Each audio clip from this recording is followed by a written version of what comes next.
नमस्कार मित्रांनो, मी अमोल कुमार दुतंडे हाता अकोला।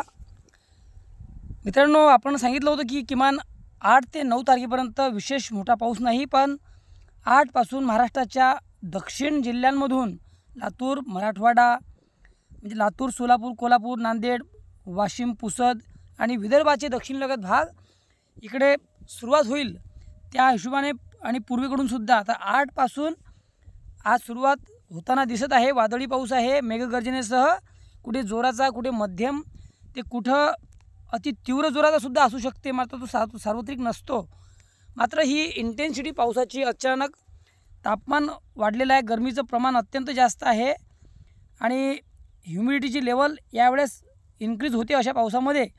आणि आलेले सायक्लोन, मी जे सांगितलं होतं आपणास की महाराष्ट्राच्या दक्षिण भागातून एक चक्रीय स्थिती निर्माण होणार, त्या चक्रीय स्थितीचा एक इम्पॅक्ट तुमच्या महाराष्ट्रावर होणार आहे आणि तो पाऊस तुमच्या महाराष्ट्राकडे दक्षिण भागातून पुढे पुढे सरकणार आहे। आज परिस्थिती मराठवाड्याकडून आणि महाराष्ट्राचे चंद्रपूर, यवतमाळ आणि वाशिम, पुसद या परिसरात आहे व पूर्वेकडून सुद्धा काही भागात पाऊस सुरू झाला आहे असं बातमी मिळाली।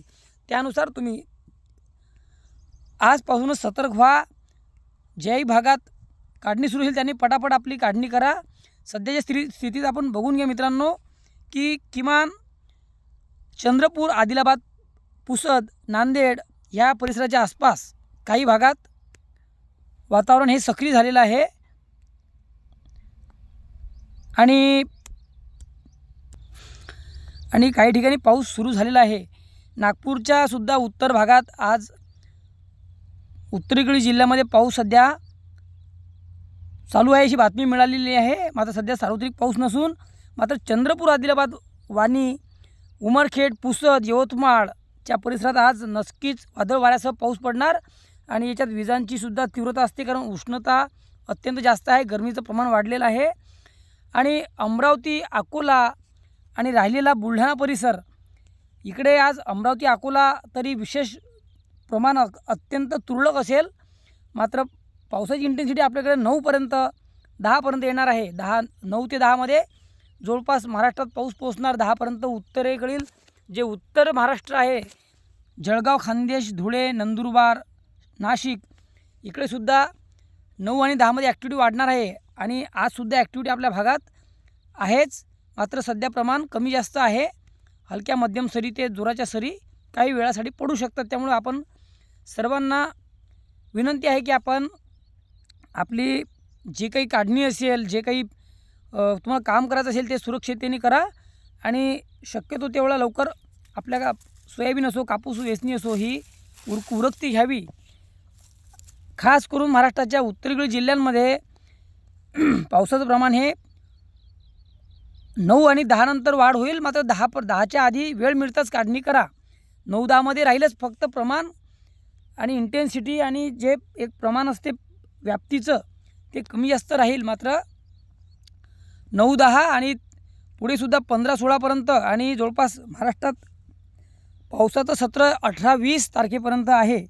सायक्लोन स्थिती 2 निर्माण होत आहेत, एक तयार झालेली आहे, अरबी समुद्रात आहे सध्या, त्याचा इम्पॅक्ट महाराष्ट्रावर होतो। उष्णतामान जास्त वाढलेलं आहे, या दोन्हीची सांगड घालून तुमच्या इकडे वादळी पाऊस मेघगर्जनेसह दुपारी पडतो, त्याची प्रेडिक्शन हे कमी जास्त निघते, त्याचं अचूक अंदाज याच भागात पडेल सांगता येत नाही। त्यामुळे आपण सतर्क व्हा आणि सुरक्षितता आपली काढणीची आपण करावी। सध्या एक मात्र संकट असू शकतेच, फक्त मित्रांनो हा पाऊस सार्वत्रिक पडत नसतो आणि पावसाचं प्रमाण व्याप्ती अजिबात सारखी राहत नाही। तुमच्या आजूबाजूलाच पाऊस तुम्हाला पडताना अर्धा तास, पाऊण तास, 20 मिनटं जोराचा पडेल, तुमच्या ओलीला ओल होईल। काही ठिकाणी चांगला, मध्यम तर वाहूनसुद्धा काढणारा पाऊस पडू शकतो हा। त्यामुळं फक्त ही आपण सतर्क करू शकतो। याची आणखी एक चांगली बातमी आपण देऊ। सध्या मी शेतात आहे, माझी सोयाबीन काढणीचं आज हार्वेस्टरनी काम झालेलं आहे 8 एकरातलं। त्यामुळं मी 2 दिवसात अत्यंत मी सुद्धा एक तणावात होतो की माझं काढणी करायची आहे आणि मला हार्वेस्टर मिळत नव्हतं आणि सोंगणीकरता माणसंसुद्धा मिळत नव्हती। मात्र हार्वेस्टर मिळालं काल आणि आज सोंगणी झाली। त्यामुळं आपण सुद्धा येणाऱ्या दिवसात आपण आपलं पटापट कामं उरकून घ्या. कारण पाऊस हा दररोज वादळी पाऊस, मेघगर्जनेसह जोराचा पाऊस पडतो. दुपारपर्यंत कडक तापणार, दुपारनंतर इंटेन्सिटी याची दिसणार पावसाची. संध्याकाळपर्यंत पाऊस हा पडू शकतो अचानक. त्यामुळं काढणी केल्यावर सुद्धा आपण मालाची झाकणी, गंजीची झाकणी व्यवस्थित करावी. सध्याच्या परिस्थितीत जे सांगितले मी ते भाग आपण बघू शकता.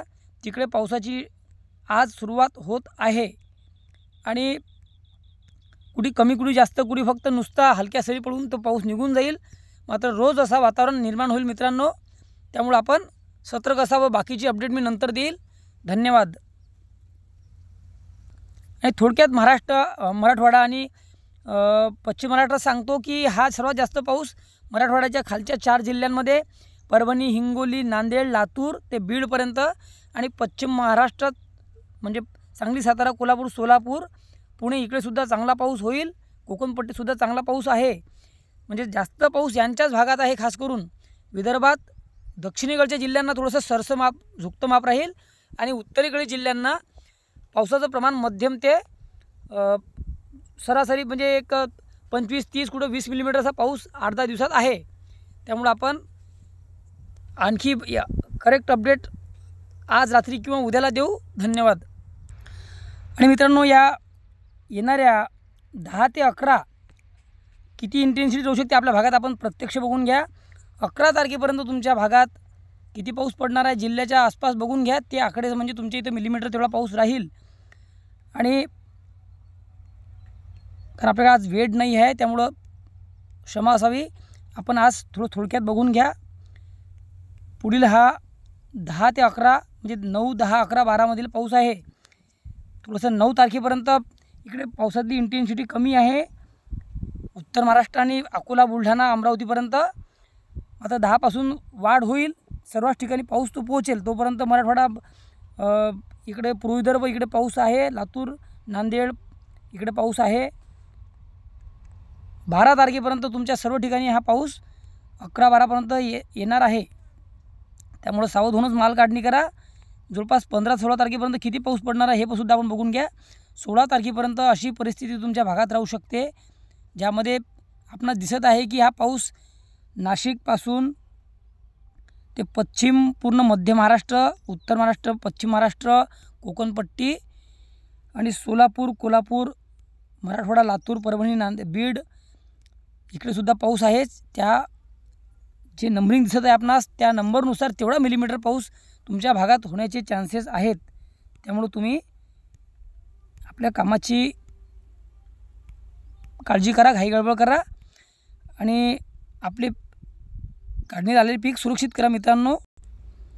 आणि 9 तारखेपासून इंटेन्सिटी वाढणारा पाऊस किमान 18, 19, 20 ते पुढेसुद्धा वाढ होऊ शकते. कारण चक्रीवादळ आधीचं हे एक सायक्लोनमधून चक्रीवादळ एक तयार होणार आहे आणि दुसरं आणखी एक चक्री स्थिती 16 नंतर येणार आहे बंगालच्या उपसागरातून, जे महाराष्ट्राच्या दक्षिण भारतातून जाणार आहे. एवढं फक्त आपणास याच्यासाठी सांगत आहे की आपणास पुढेसुद्धा या पावसाचा त्रास होऊ शकतो. त्यामुळं 10 ते 12 दिवसाच्या अवकाळी पाऊस मध्ये डोकावून पाहणार आहे महाराष्ट्रात. खास करून पश्चिम महाराष्ट्र, मराठवाडा आणि विदर्भाचे दक्षिणेकडील भाग, उत्तरेकडील भागांमध्ये सुद्धा पाऊस आहेच. खास करून उत्तरेकडील जिल्हे उत्तर महाराष्ट्राचे. धन्यवाद.